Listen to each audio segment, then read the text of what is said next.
Most people think private islands are about luxury and relaxation, but the richest owners in the world rarely buy them for beaches. They buy them for distance from society and control over reality itself, because extreme wealth eventually changes how people see the world. Normal people spend their lives trying to enter exclusive places. The ultra-rich spend their lives trying to disappear from them. A private island is the final form of separation from normal life. No traffic, no neighbors, no strangers, no interruptions. And eventually that level of silence becomes addictive to powerful people. Because once someone controls everything around them, ordinary life feels chaotic. The ocean becomes the perfect wall between the rich and everyone else. And that's why billionaires quietly began buying pieces of the world itself. Level 1 begins with people renting the fantasy of isolation.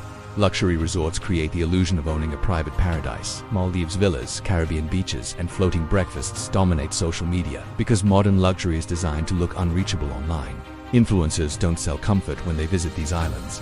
They sell the appearance of escaping ordinary life completely. The island becomes less important than the image it creates. An image of freedom, exclusivity, and separation from reality. At this level, luxury is mostly performance instead of ownership. People rent the feeling of being untouchable for a few days. And luxury companies understand this psychology perfectly. That's why every island resort looks cinematic from every angle. Level 2 is where the fantasy becomes permanent for the first time. Successful entrepreneurs begin buying islands for themselves. Tech founders, crypto millionaires, celebrities, and internet businessmen enter this world. For the first time, privacy becomes something they can permanently own. But these owners still remain connected to public attention and status. They still post photos and invite people to admire their lifestyle, because new wealth still wants to be seen by society. The island becomes proof that someone finally made it. Most people own apartments or houses surrounded by neighbors every day. Very few people own land surrounded entirely by ocean. That level of separation changes how owners see themselves over time, because controlling an entire island creates a completely different mindset. Level 3 is where private islands become part of celebrity identity itself. This is where privacy and fame begin fighting each other constantly. The public made celebrities rich through endless attention and obsession, but that same attention slowly destroyed their personal freedom. Restaurants become dangerous and airports become impossible to enjoy peacefully. Every vacation turns into content for millions of strangers online, and eventually fame starts feeling less like success and more like surveillance. That's why celebrities became obsessed with private islands. For the first time in years, they can exist without constantly performing. No paparazzi cameras hiding nearby and no crowds outside the gates. But celebrity islands are also designed to create mystery and fascination, because distance itself increases the public's obsession with famous people. The harder celebrities become to reach and understand publicly, the more mythological and powerful they appear to society. Level 4 is where islands stop looking like vacation homes entirely, and start looking like self-contained private nations in the ocean. This is where billionaires stop buying luxury and begin buying infrastructure. Entire systems are built only to support one family's lifestyle. Private energy systems, medical centers, helipads, and security teams appear. The island becomes a controlled world, disconnected from society, and this reveals something important about extreme levels of wealth. The richer people become, the less they trust public systems. Public airports become inconvenient and public hospitals become unacceptable.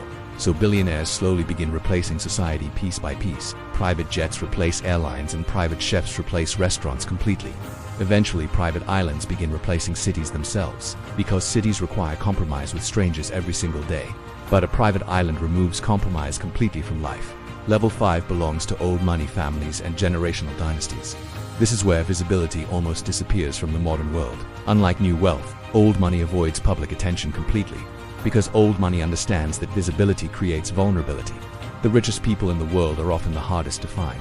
Many of their islands barely exist online at all. No flashy logos, no viral interviews, and no Instagram tours exist there. Because real power rarely feels the need to advertise itself. Old money thinks differently about luxury and status than new money. New wealth buys things to prove success to strangers. But old wealth buys things to preserve power for generations ahead. Their islands become private family territories instead of luxury toys. These places are designed for permanence instead of attention or trends, and permanence is one of the rarest forms of power in existence. Level 6 is where private islands become something much darker psychologically, because fear slowly enters the mindset of the ultra-rich. The ultra-rich stop asking how to become wealthier than everyone else. They begin asking how to survive if society becomes unstable, and that mindset created survival islands hidden around the world. Private bunkers and emergency systems begin appearing everywhere. Medical facilities, food storage, solar farms, and water systems are installed.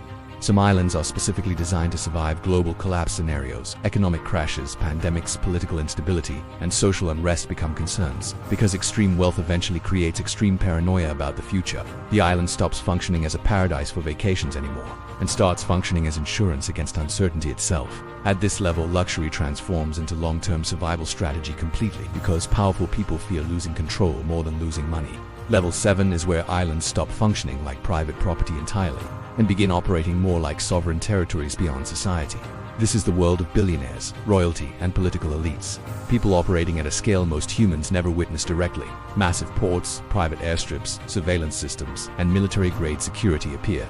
The island becomes something larger than a home or vacation destination. At this level, the owner no longer escapes the world temporarily. They begin creating an alternative version of the world itself, because the richest people eventually gain something more valuable than luxury. They gain independence from normal systems and normal limitations. Most humans spend life adapting themselves to society's rules constantly. But at extreme levels of wealth, society begins adapting around them. And once someone reaches that level of separation from ordinary reality, returning to normal life becomes psychologically almost impossible. Most people dream about private islands because they imagine luxury and beauty. White sand beaches, blue water, palm trees, and infinity pools. But the ultra-rich rarely buy islands because of the beaches themselves.